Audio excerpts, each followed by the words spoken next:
Scam Villains Self-Saving System Chapter 31. Chapter lain bisa ditemukan di YouTube @bacakan aku.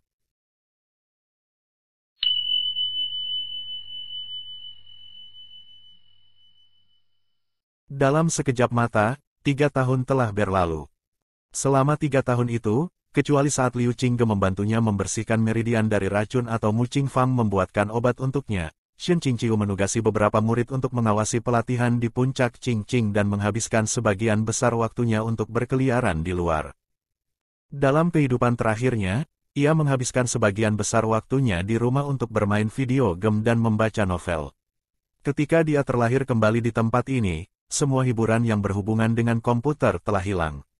Maka, ketertarikannya pada pariwisata pun tersulut. Hari-harinya tanpa beban sampai tiba-tiba ia menerima jimat pesan dari Yui Qingyuan, memanggilnya kembali ke Gunung Changqiong.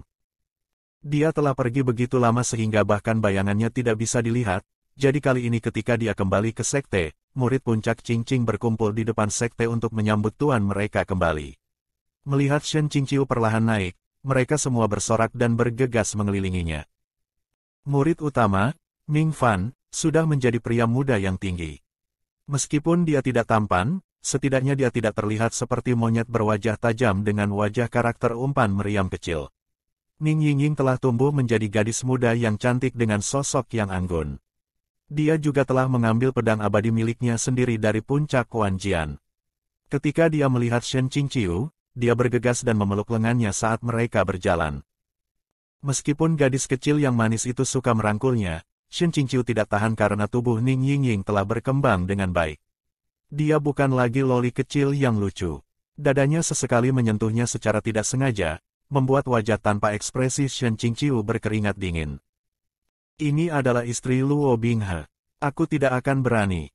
Ning Yingying mengeluh seperti anak manja, "Si Zun, kamu selalu jauh dari puncak Qingqing, semua muridmu sangat merindukanmu." Shen Qingqiu berkata dengan sabar, "Gurumu juga merindukan. Mu. Tunggu, ini tidak benar. Kau harus memikirkan Luo Binghe, tidak melewatkan penjahat buas." Apakah Shen Qingqiu dan Ning Yingying yang asli sedekat ini? Sepertinya Ning Yingying tumbuh menjadi gadis yang bijaksana. Shen Qingqiu yang asli mungkin meneteskan air liur padanya di satu sisi. Dan kau, sebagai salah satu istri Luo Binghe, bukankah seharusnya kau patah hati, menderita selama 5 tahun tanpa tidur, menjadi kurus karena hampir tidak bisa menelan makanan dalam kesedihanmu? Kenapa? Bertentangan dengan ekspektasi, kau benar-benar tumbuh montok dan sehat. Para murid mengerumuni Shen Qingqiu saat dia berjalan ke puncak Qiongding. Di sana, Yui Qingyuan sedang menunggu di luar aula untuk menyambutnya kembali. Kedua rekan bela diri memasuki aula dengan bergandengan tangan. Di dalam aula Qiongding, para dewa puncak telah mengambil tempat duduk mereka, sementara di belakang mereka ada 1 atau 2 murid utama mereka. Liu Qingge adalah satu-satunya pengecualian. Itu karena secara tradisional, pelatihan di puncak Baizan seperti melepaskan kawanan domba di padang rumput, bebas dan tidak terkendali. Masing-masing dari mereka diizinkan untuk melatih keterampilan mereka sesuka hati. Selain sesekali memukuli beberapa murid, Dewa Puncak tidak mengajarkan apapun sampai seorang murid bisa mengalahkannya. Kemudian, posisi Dewa Puncak bisa diserahkan kepada murid itu. Jadi, tentu saja dia tidak memiliki murid langsung. Shen Qingqiu menyapa yang lain, lalu duduk di kursi puncak Qingqing, dengan Ming Fan dan Ning Yingying berdiri di belakangnya. Di seberangnya adalah Qi Qingqi dan Liu Mingyan dari puncak Xiansu. Dia tidak tahu bagaimana caranya, tetapi sebuah pemikiran muncul di otak Shen Qingqiu, jika Luo Binghe masih di sini, dia akan menjadi satu-satunya yang berdiri di belakang kursiku. Berhenti. Ini sangat menyebalkan, tolong jangan terus muncul untuk mengingatkan aku akan keberadaanmu, protagonis. Melambaikan tangan, selamat tinggal. Yui Qingyuan adalah orang pertama yang berbicara, kalian semua dipanggil untuk kembali ke sekte karena ada masalah yang mendesak. Apakah ada di antara kalian yang tahu kota Qinlan? Sang Qinghua berkata, kota Qinlan. Aku pernah mendengarnya. Itu adalah kota di dataran tengah yang terletak di tempat pertemuan 2 sungai besar, Sungai Luo dan Heng. Ada banyak perdagangan yang terjadi di sana dan kota itu cukup makmur. Yui Qingyuan mengangguk, ya. Orang-orang datang dari segala penjuru untuk berdagang di kota Qinlan. Tempat itu selalu menjadi pusat perdagangan, tapi 2 bulan lalu, kota Qinlan menutup gerbangnya. Setelah jeda, ia menambahkan, tidak hanya gerbang kota ditutup, tidak ada yang diizinkan masuk atau keluar dan pesan juga tidak dapat dikirim. Sebuah pusat perdagangan yang mapan tiba-tiba menutup dirinya sendiri dari luar. Pasti ada sesuatu yang salah. Shen Qingqiu mengangkat cangkir tehnya dan meniup permukaan tehnya, berkata, kota Qinlan paling dekat dengan kuil Zhaohua. Mereka memiliki banyak urusan satu sama lain. Jika sesuatu terjadi, Tuan Kuil harus waspada terhadap segala anomali. Yui Qingyuan berkata, ya, 20 hari yang lalu, seorang pedagang kota Qinlan melarikan diri dari kota melalui jalur air dan pergi ke kuil Zhaohua untuk meminta bantuan. Dia menggunakan kata melarikan diri dan tampaknya situasinya sangat serius. Semua orang mendengarkan dengan sungguh-sungguh. Yui Qingyuan melanjutkan, pedagang itu adalah pemilik toko senjata kota Qinlan. Setiap tahun dia pergi ke kuil Zhaohua untuk menyalakan lilin dan membakar dupa sehingga banyak biksu mengenalnya. Ketika dia tiba di kuil Zhaohua, dia semua terbungkus kain hitam, dengan hanya separuh wajahnya yang terbuka.